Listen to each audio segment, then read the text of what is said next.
Dabrek, le voilà, c'est le premier album qui vient tout juste de sortir d'un trio lyonnais dont chacun des membres est bien connu sur la scène musicale lyonnaise. Une chanteuse, Jennifer, un batteur, Rémi Capriélan, et un producteur, Bruno Patchworks. Les deux garçons sont avec nous, bonjour. Bonjour.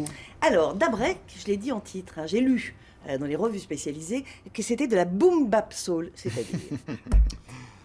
Alors de la soul music, c'est de la musique chantée en anglais, d'inspiration afro-américaine. Et boom bap, en fait, c'est référence à une type de rythmique qu'on utilisait plutôt dans les années 90, qui est basée sur un boom et un bap, tout simplement. C'est-à-dire de rythmique assez simple, en fait. Alors, moi, tout ce que je peux vous dire, c'est que c'est assez irrésistible. Quand on l'écoute, le mieux, c'est qu'on regarde un extrait du clip du premier single qui s'appelle « Gimme Your Love », c'est ça? Exactement. Vous avez vu l'accent?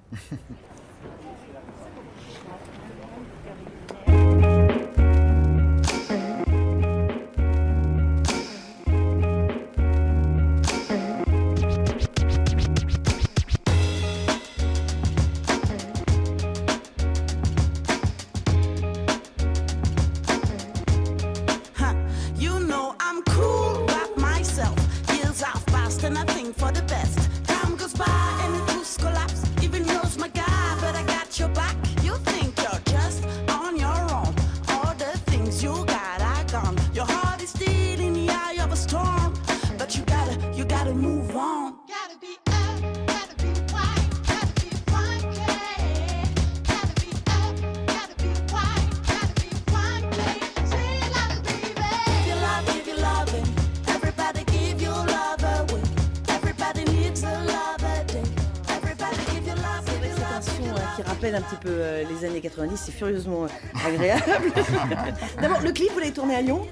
100% lyonnais, ouais. Ah oui, quand même, Ouais, j'avais c'est- l'impression qu'il y avait des images d'ailleurs, pas du tout. Non, on pourrait croire, mais donc c'est un réalisateur qui s'appelle Arnaud Livanman qui habite Lyon. Donc Donc vous êtes un gang de Lyonnais, quoi, Tout à à tout fait, point de ouais. vue. Tout à fait. on assume, ouais. Comment est-ce que vous travaillez tous les trois? Parce que Jennifer n'est pas là aujourd'hui, mais il y a plusieurs années déjà que vous travaillez ensemble. Mais là, sur cet album, comment est-ce que vous avez fonctionné?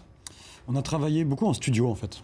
On a fait beaucoup de travail de studio, d'écriture, parfois en binôme, parfois en trinôme, mais beaucoup de travail de studio, de fignolage de studio et rarement seul, souvent à deux ou à trois.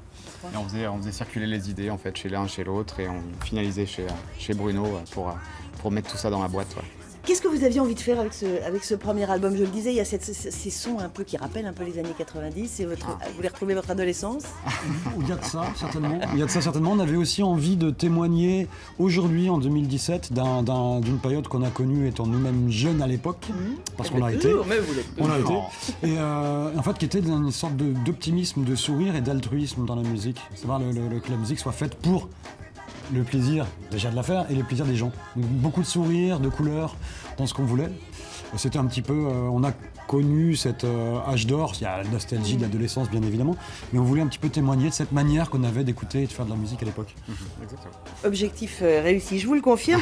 Est-ce que on peut dire que la scène musicale aujourd'hui lyonnaise est à nouveau particulièrement fertile et prolifique? Je pense que Tout pense que registre confondu, j'ai envie ces de dire. dernières années, il y a eu quand même énormément de super groupes qui sont sortis, de super projets, vraiment dans tous les genres, dans tous les styles différents. Une scène qui est très active, qui arrive limite à s'exporter. Et voilà, et je pense que c'est important pour nous aussi de pas faire de régionalisme particulièrement, mais de pas se cacher qu'on vient de là et qu'il n'y a pas de raison qu'on puisse aller Et c'est ailleurs pas- avec la musique. C'est pas compliqué de rester à Lyon, de travailler à Lyon. Vous n'êtes pas obligé de Beaucoup moins que ça ne l'a bouger. été. Ouais. Beaucoup moins que ça ne l'a été. Culturellement, Lyon quand même commence à avoir une place en Europe, déjà. Il y a pas mal au niveau business ou au niveau artistique, de choses qui se passent sans passer par Paris, avec l'étranger par exemple. Donc ça, c'est très bon signe. Et puis, Lyon a une image, artistiquement, Oui. qui n'est pas celle qu'elle avait il y a 10 ans. Est-ce que le Nuit Sonore, par exemple, est Ça un contribue. des Oui, acteurs qui a c'est contribué à secouer Bien tout sûr, ça? bien sûr. Ça contribue, ouvre au niveau européen, au niveau mondial, et ça fait venir, ça donne une très bonne image au niveau et du rayonnement de la ville, ouais, carrément, bien sûr. Bon alors, quand est-ce qu'on va pouvoir vous voir sur scène? Je crois que le premier concert consacré à l'album, hein, vraiment, c'est le 22 février au Périscope. Au Périscope, oui. À Lyon. Ouais, qu'on considère un peu le Périscope comme la maison, on travaille beaucoup là-bas. Et très vite, une autre date. Et très vite, le 7 avril, je crois, à Lyon, encore. On reviendra pour le marché de la mode vintage. À la qui est du côté Sucrière. de la Confluence. Exactement, la exactement. Sucrière. Voilà. Eh ben merci messieurs, c'est Avec vraiment plaisir. un très bel album d'Abrek. Je ne saurais trop vous conseiller de l'acheter.